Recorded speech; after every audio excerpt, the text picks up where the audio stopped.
ఎంతమంది?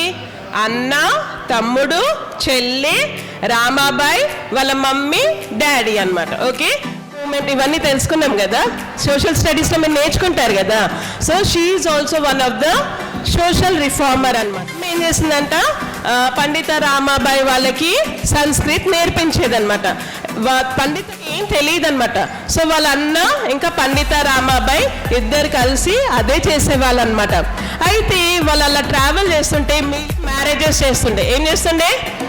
చిన్నగా ఉన్నప్పుడే మ్యారేజెస్ అప్పుడు చేస్తున్నాయి అనమాట. సో అలా చేయొద్దు అని చెప్పేసి వాళ్ళని, ఇంకా పేరెంట్స్ లేని వాళ్ళని, ఆర్ఫన్ పీపుల్ని ఎప్పుడైతే మీరు దగ్గరగా ఉంటారో, ఎప్పుడు ప్రేయర్ చేస్తూ బైబిల్ చదువుతారో, then you will also become one of the great member. Okay.